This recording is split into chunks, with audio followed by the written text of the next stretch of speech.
Lulu blushed as she finally met the renowned Stanley at the 6th aid station. He looked so handsome, like a god descending, shining in the crowd. It felt like there was a bunny hopping in her heart, but it didn't stop her from taking action quickly. She picked up a small bottle of water and handed it to him. "Hey, you seem quite hot. Why is your face so red?" Stanley took the water she handed over, casually asking, as if they were old friends. Lulu's face turned even redder, and some mischievous onlookers started teasing and whistling. The atmosphere, filled with dopamine and endorphins, led to inevitable daydreams amid the handsome man and beautiful woman.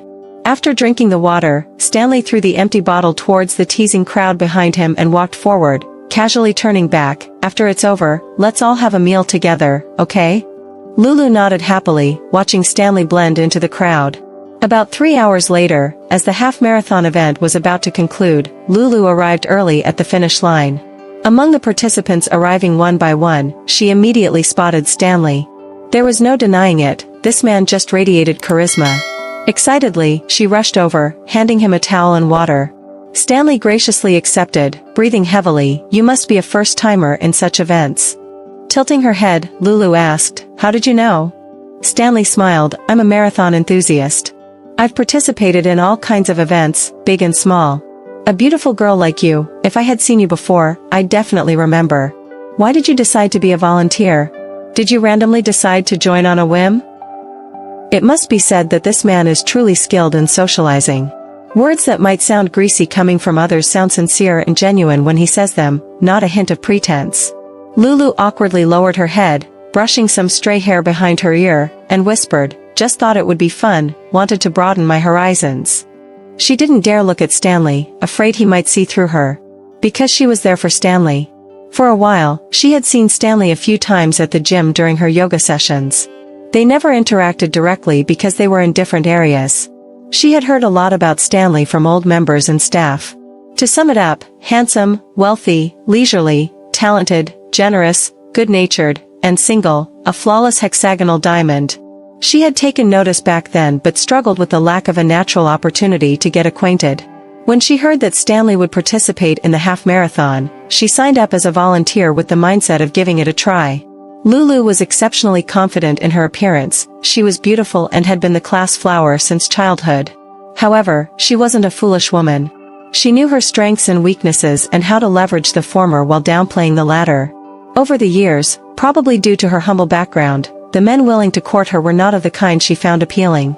She had consistently rejected them, maintaining her high standards. In more flattering terms, she was a woman with principles and didn't play with just anyone. In less flattering terms, she was looking for the highest bidder, wanting to reserve her heart and body for a man worthy of it. In her younger days, she could afford to take her time. But now, at the age of 27, viewed through the traditional lens of wealthy men, time was running out.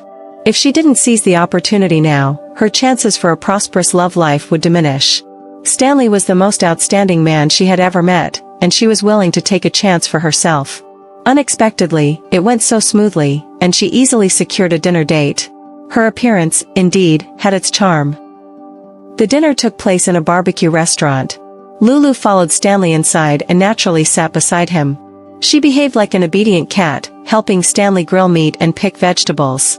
When people teased, she just smiled and acted even more docile. Initially, Stanley didn't allow the teasing, but as it happened more, perhaps noticing that Lulu wasn't upset, he didn't say anything. As the conversation flowed, Stanley completely relaxed. Naturally, he rested his arm on the back of Lulu's chair, giving the impression to outsiders that he was staking his claim. The dinner concluded at 11 p.m., with Stanley seeing off the last group of people. He turned to Lulu, "Where do you live? I'll call a car to take you." Lulu pitifully replied, "It's quite far." Stanley looked at her with interest, "How about I get you a room nearby?" Lulu nodded, "Sure." After saying that, she instinctively took Stanley's arm, not letting go until they exited the hotel elevator. The corridor was quiet, and fearing to miss this opportunity, she closed her eyes, took a deep breath, turned around, and kissed Stanley. As she wished, the two ended up on the large bed in the room, experiencing a passionate night. From that day on, Lulu openly accompanied Stanley. She had thought about asking for a commitment from Stanley, but since he didn't bring it up, she didn't want to appear too eager, afraid that the fish she had finally caught might get scared away. She decided to go with the flow. After all, Stanley was generous and wouldn't mistreat her.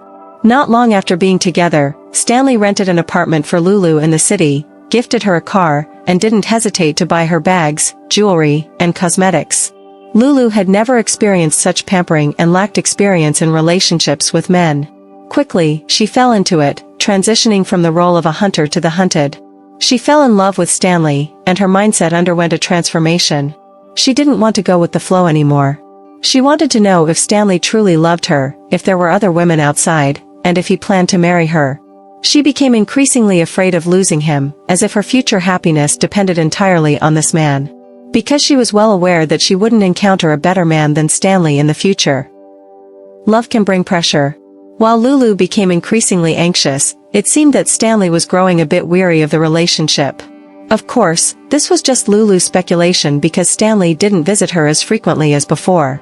Though he still bought gifts, it seemed he no longer considered her preferences or guessed her thoughts. Often, he would give her things that Lulu didn't particularly like.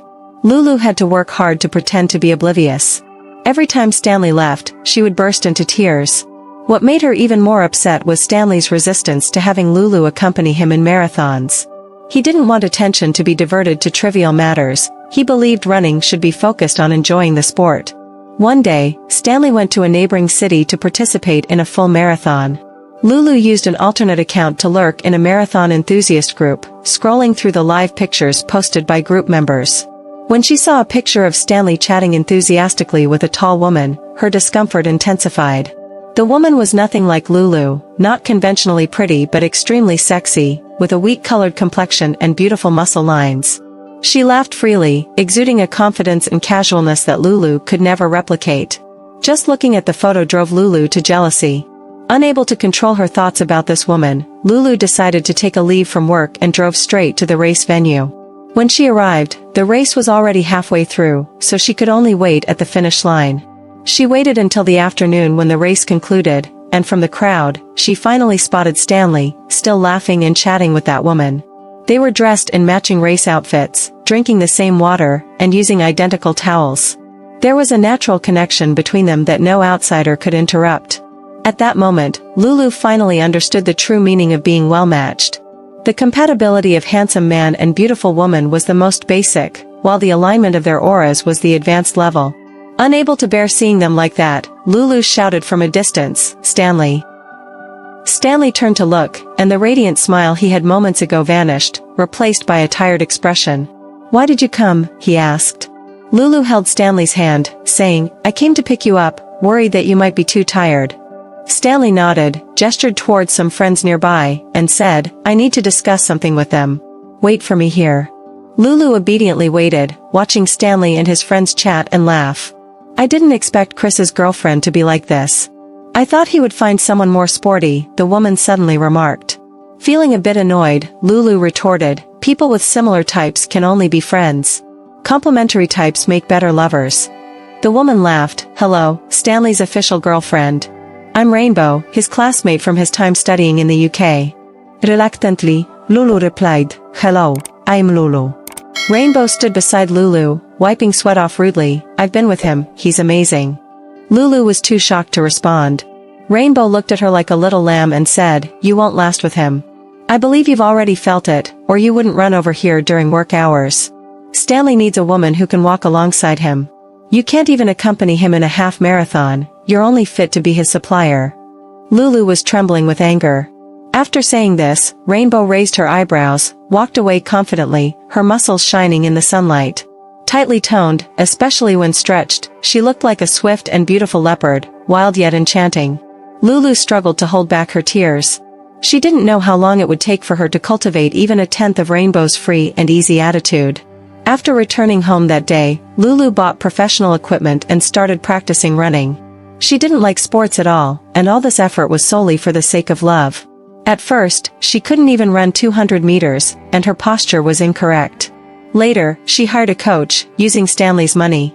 The coach corrected her posture and breathing, provided targeted training, and gradually, as her pace improved, she began to enjoy the pleasure of running. It felt like soaring. Especially when feeling frustrated, depressed, or sad, running would help her shake off all negative emotions. The faster she ran, the farther away the negativity lagged behind. After 6 months of practicing running, Lulu and Stanley signed up together for their first half marathon. Running with the crowd on the racecourse, she realized that training and racing were two different things. Soon enough, Stanley left her far behind. She gritted her teeth and persevered, watching many familiar faces pass by, including Rainbow. In that race, she ran for nearly 4 hours, being among the last batch of participants to reach the finish line. By then, Stanley had been chatting with friends and Rainbow at the finish line for a long time. Feeling aggrieved, she didn't go to find Stanley but stood in a less crowded place to recover. Suddenly, someone tapped her shoulder, and when she turned around, it was Rainbow. Rainbow gave her a thumbs up. "You have strong execution, not bad." Lulu scoffed, "Just running, is it some unattainable sport?" Rainbow draped her towel over her shoulder, casually sat down, and pointed to a group not far away, saying, "The guy in fluorescent green, curly hair, an extreme sports enthusiast, the mixed race girl in crimson, an equestrian athlete, the one in yellow, loves everything." In fact, marathons are just a small part of our lives, and at this level of competition, we're just playing around. If you're not part of our circle, don't force your way in, you can't handle it.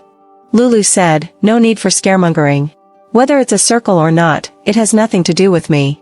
I've truly fallen in love with running now." Rainbow laughed, "Great. There's a cross-country marathon next month. Come play with Stanley. Remember to have him buy you proper equipment." After going home, Lulu checked the information for the cross-country marathon. Stanley didn't approve of her participating, thinking she couldn't handle it. Lulu was angry. "You still think I can't run? Look at how well I'm doing now. Nothing is impossible. I want to run, help me register, take me there, and I'll take responsibility for myself." Stanley no longer insisted, "Okay, I respect your decision." While Lulu spoke confidently, she was actually quite worried. With her racing experience, she wasn't suitable for such competitions. However, she didn't want to give up so quickly. She especially didn't want Rainbow and Stanley to look down on her. She wanted to prove herself and take this opportunity to completely shatter the timid, conflicted, and narrow-minded version of herself from the past. Lulu began to focus on physical training, treating the upcoming race as crucial as a college entrance exam. As the race day approached, Lulu and Stanley set foot on the starting line together. The course included elements such as mountain terrain, sand dunes, and rivers. Lulu took a deep breath, and after the starting gun went off, she followed the crowd towards the finish line. Lulu had mentally prepared herself for the challenges of this race. She knew she wouldn't be able to finish it, but she didn't expect to face the choice of giving up so soon. In the sandy section, she made a rookie mistake, misjudging the ground support, and twisted her foot. It was painful. Like others, she didn't bring her phone to reduce the load. People passed by intermittently, but no one stopped to help her. Only a few reminded her to wait at the spot, and when they reached the supply station, they would inform the medical team. Feeling the pain in her foot, Lulu, thinking about the effort she had put in over this period, sat on the ground and wiped away tears. After a while, 2 people passed by, and unable to hold back, she shouted, "If you see Stanley, tell him his girlfriend is injured." The 2 nodded in acknowledgement and quickly ran away. After some time, an ambulance approached. Lulu quickly wiped away her tears. The door was opened rudely, and someone jumped down. Lulu's hopeful heart shattered when she saw the person. It wasn't Stanley but Rainbow, the last person she wanted to see. Rainbow directed the medical staff to lift Lulu onto the ambulance. Then, standing at the door, she smiled and said, "I warned you, but you didn't listen. Suffering now, huh? Stanley is enjoying himself up ahead. Heard you got hurt, didn't say anything." Feeling extremely sad, Lulu tried to hold back her tears but couldn't. She covered her eyes with the back of her hand. Rainbow said, "Forget it. Why force yourself to do something you're not good at?" Choking back tears, Lulu said, "You rich people won't understand. I just want to walk side by side with him." Rainbow laughed, "Actually, you know you can't finish this, right? You insisted on coming because you believed Stanley wouldn't leave you behind.